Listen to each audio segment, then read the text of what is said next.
Slow, painful, greedy death of Angry Birds.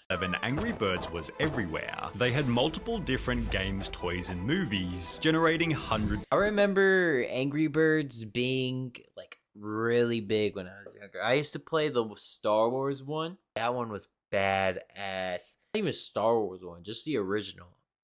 Like, wasn't Flappy Bird also like around the time Angry Birds was popular? Of millions of dollars. But by 2019, they were firing masses of staff, and since then things have only gotten worse. Perhaps it's just karma for stealing the initial idea. Angry Birds wasn't an original concept. In April 2009, a game was released named Crush the Castle, which required players to fire a trebuchet into wooden structure hiding medieval people. Well, 8 months later in December. Oh, come on though. Let's be honest, Angry Birds is better than that.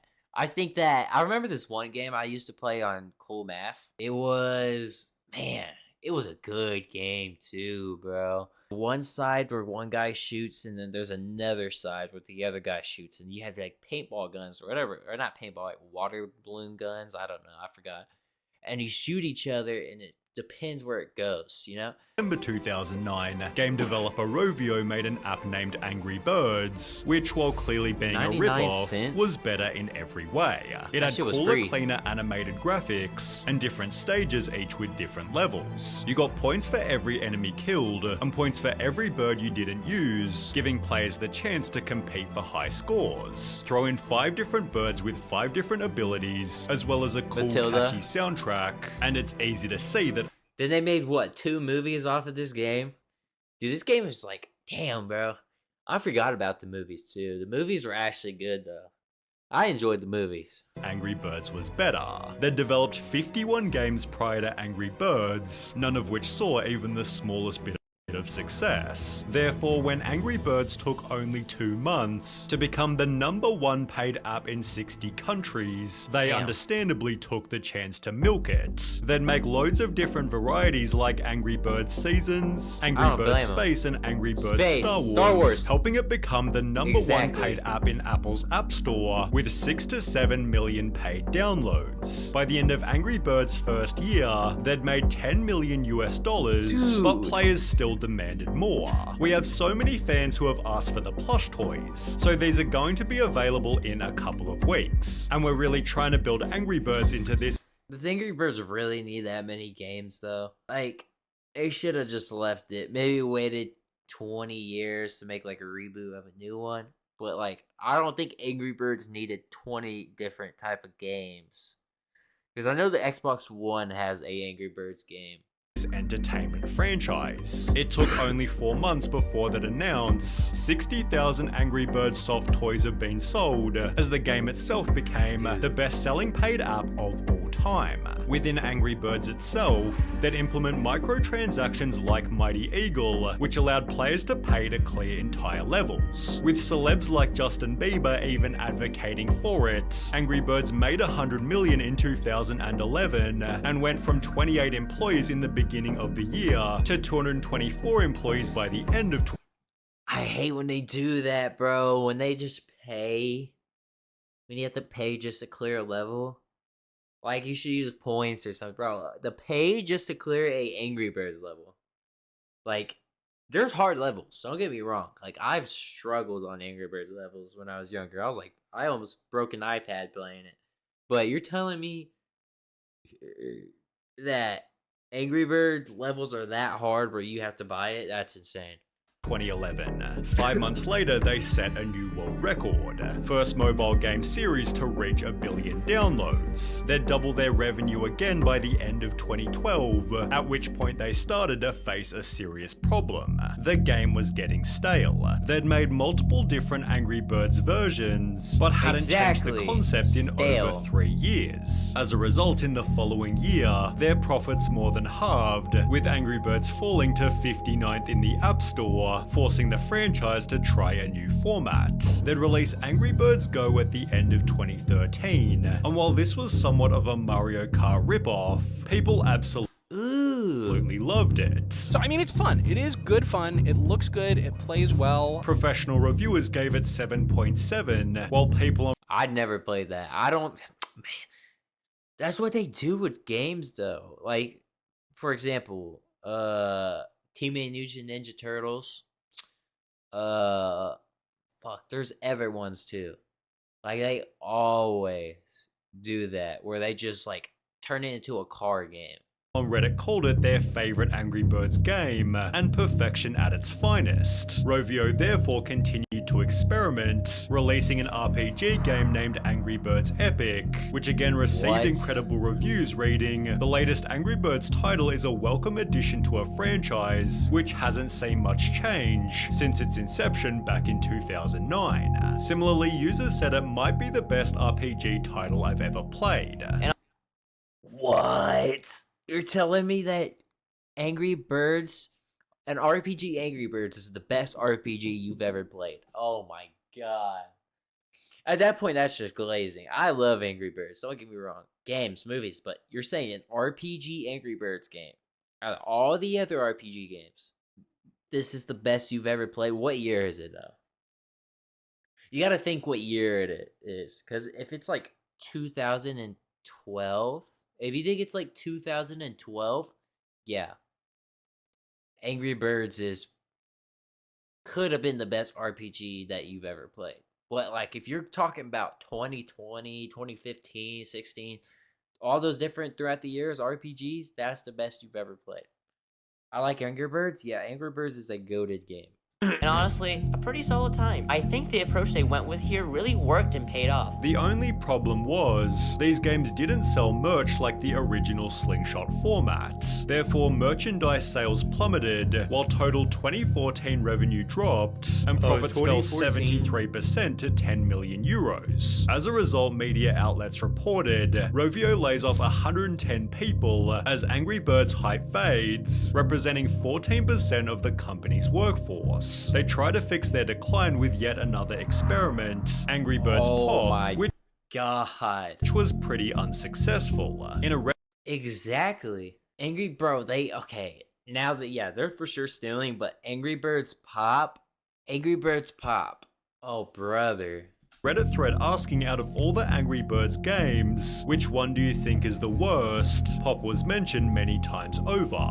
Therefore, they'd go back to basics and put out Angry Birds 2, the official sequel, although many called it a downgrade from the original. The sequel was filled to the brim with microtransactions, clearly annoying the fanbase who wrote, "This is a very greedy game that keeps sucking money out of you. If you play well, the game becomes harder and harder until it's impossible, and then you either have to replay each level 10 times or buy gems. The game is just trying to throw you off balance and get under your skin so that you pay more." The official IGN review said the game took significant steps backward for the massively popular series. Angry Birds 2 is missing key parts of what made previous games so universally compelling to gamers both hardcore and casual, young and old. Still, due to its intense monetization, Angry Birds 2 became their highest 83 game. million. Surprisingly, however, that very same year, they'd announced losses of almost 15 million and would fire a further third of their workforce, this time being over 200 people. This seemed to imply that Angry Birds was dead until they'd make an unexpected comeback. Turns out they'd spent the previous 3 years privately developing the Angry Birds movie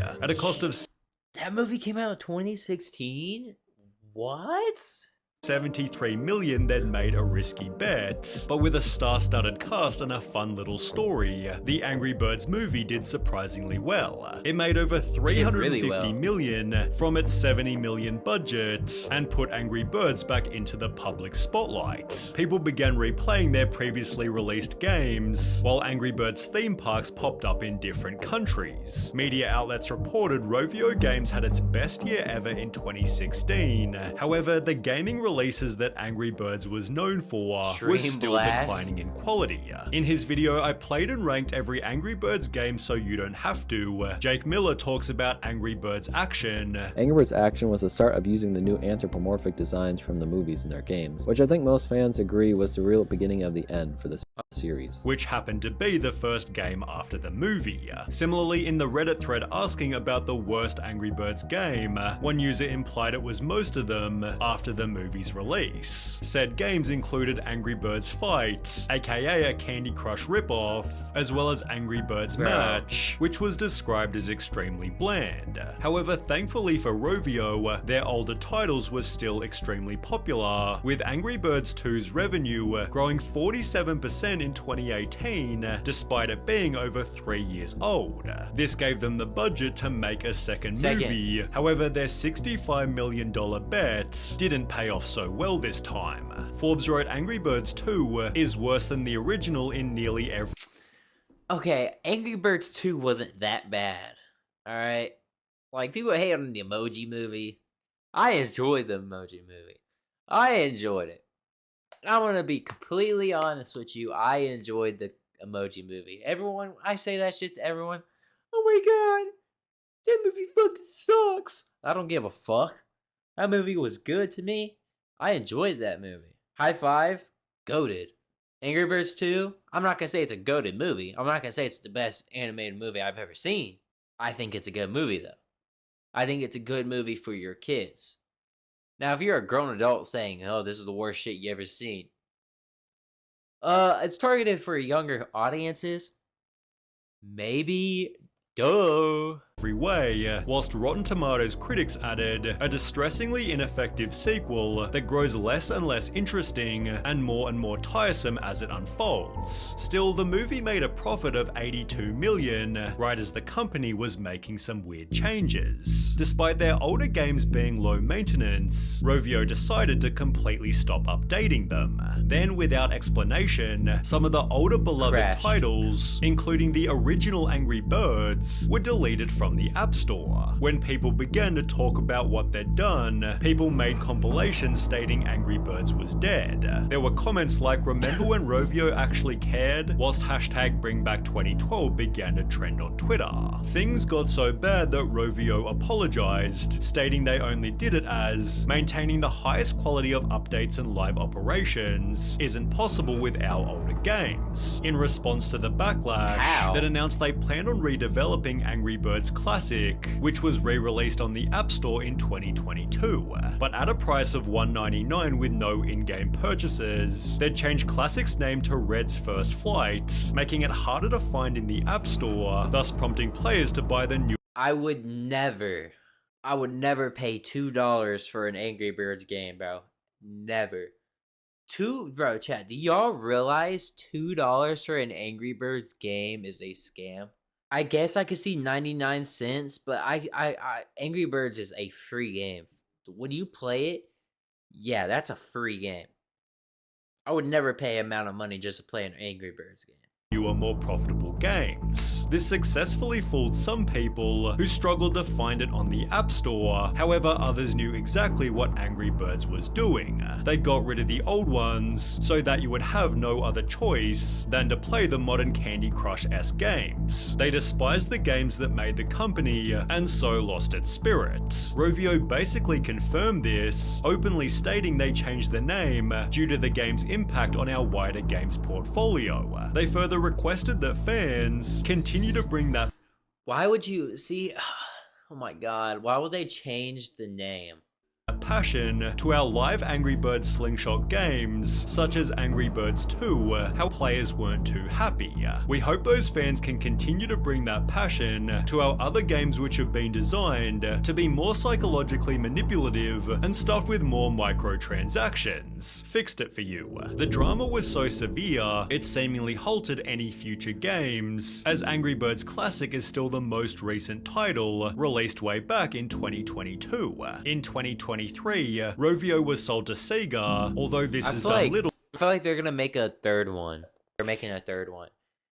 Exactly. Yeah.